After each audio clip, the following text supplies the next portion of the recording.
Bueno, una vez más llego tarde a la reseña del momento. Qué sé yo, tampoco me voy a hacer tanto problema. Además de tener un par de desperfectos técnicos y más cosas que a nadie le importan, también debo decir que me quería tomar unos días para escuchar este disco tranquilo y disfrutarlo sin tener que pensar en qué me genera cada tema o directamente si haría o no un análisis para el canal. Eh, no soy un fanático de toda la vida de este grupo, pero sin dudas les tengo un gran afecto. Y este es uno de esos discos que venía esperando con muchas ganas desde que se anunció. Así que bueno, hagamos lo de siempre. Primero presentémoselos a quienes no estén muy familiarizados y después nos metemos con el disco. Kreator es una banda de thrash alemana liderada por Mile Petrozza y a pesar de no estar incluida en el Big Four ni de haber tenido quizás el mismo nivel de exposición que tuvieron ellos, pertenecen a esa cepa de pioneros de principio y mitad de los 80s que comenzó y le dio fuerza a esta movida. De todas formas se los considera parte de otro Big Four junto a Sodom, Destruction y Tankard, todas bandas teutonas. Y el estilo que han manejado ha variado bastante durante su extensa carrera. Al principio sonaban muy extremos y viscerales, siendo citados por algunas de las grandes bandas de black y death metal como inspiración para encontrar su sonido. Después, a partir del 92, se irían en una dirección un poco más groove y otras cosas del estilo.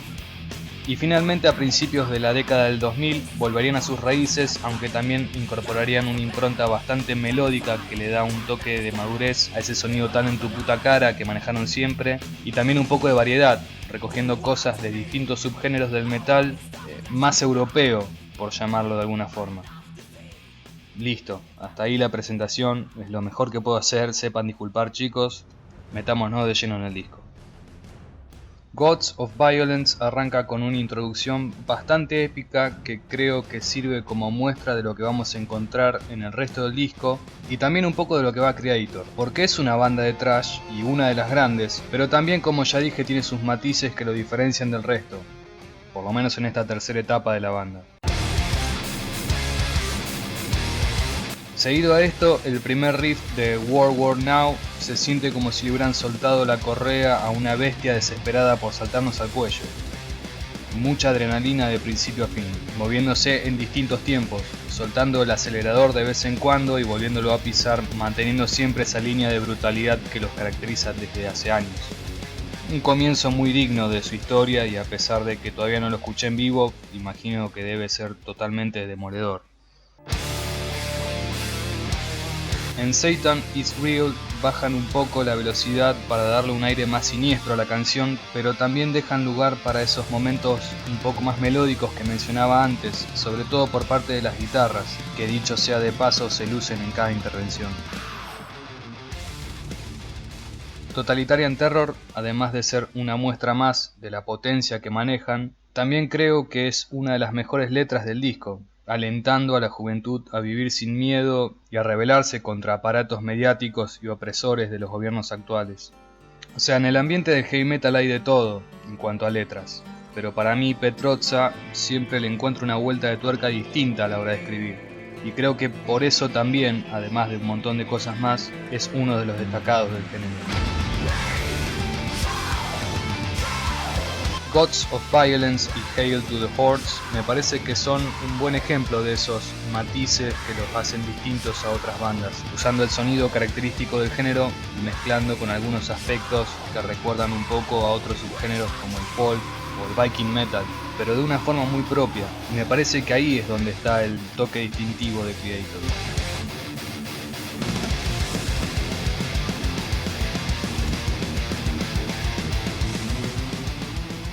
Army of Storms continúa un poco por esa línea, pero desde un costado un poco más experimental, combinando, como decíamos antes, una base muy directa y agresiva con otras secciones de una identidad más power metal y hasta algunas intervenciones que dejan entrever la gran influencia que ha sido y es para ellos una banda como Iron Maiden.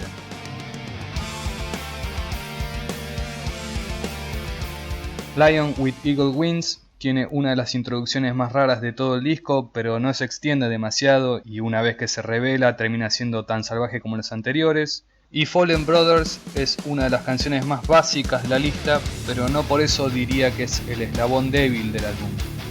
Su única intención es ser heavy, punto, con un riff y y un estribillo muy pegadizo que se queda un rato largo con nosotros.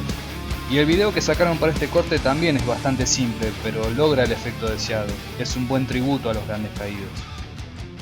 Side by Side tiene una de las letras más jugadas que escuché en mucho tiempo dentro de la escena, sobre todo por expresarse tan directo en contra de la homofobia, dejando un mensaje bastante positivo para la comunidad metalera, que hasta hoy una gran parte de ella sigue teniendo sus cuestiones con este tema.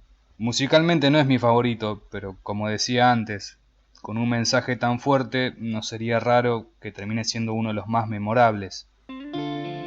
Finalmente, el disco cierra con Death Becomes My Light, el tema más largo de toda la lista y para mí el plato fuerte. Tiene una estructura muy similar a esas grandes canciones de la vieja escuela, comenzando como una especie de balada con arpegios limpios y de golpe entra la distorsión y la batería como un tren fuera de control, pero como dije antes, tiene varias fases. Es un tema que habla de la muerte y de las distintas etapas emocionales por las que pasa quien está agonizando, así que eso también se traduce musicalmente. Y sí, sin dudas, creo que es una de las páginas más interesantes de Gods of Violence.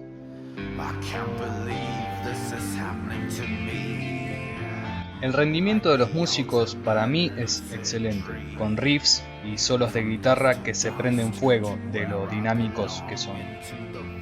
Por ahí las intervenciones de la batería y el bajo pareciera que se limitan más que nada a cumplir el rol de sostener todo y marcar el paso en este vendaval, pero no deja de ser una labor muy buena y muy prolija. Hasta diría que las composiciones no piden más de ellos que cumplir con eso. Cada banda es distinta igual. Creator, sin dudas, en cuanto a ejecución de instrumentos, está en un lugar muy alto. En sí me pareció un disco muy bueno, lleno de canciones que pareciera que piden ser escuchadas en vivo, como que su hábitat natural está ahí, en un escenario siendo coreadas por una multitud de personas. O por lo menos esa es la sensación que me queda después de haberlas reproducido tantas veces. De hecho creo que siempre consideré a Creator como una banda de estadio. De todas formas, Gods of Violence tiene la difícil tarea de ser el sucesor de Phantom Antichrist, y si bien hace un muy buen trabajo, no diría que llega a ponerse a la misma altura. Tampoco digo que la banda tuviera la obligación de repetir o volver con algo aún mejor que lo anterior. Y las comparaciones son algo odioso, ya sé, pero para bien o para mal, consciente o inconsciente, suele ser lo primero que surge con el nuevo disco de las bandas que escuchamos. Creo que me estoy enredando demasiado para decir simplemente que me gustó, pero no tanto como el anterior, ¿no? Como sea, una vez cruzada esa barrera, me parece que Gods of Violence merece un muy buen lugar dentro de la discografía de la banda y también uno muy bueno dentro de los lanzamientos recientes del heavy metal. Así que si todavía no lo tienen y me preguntan a mí, búsquenlo, que no creo que se vayan a arrepentir. Salud muchachos, y un abrazo para quien esté mirando.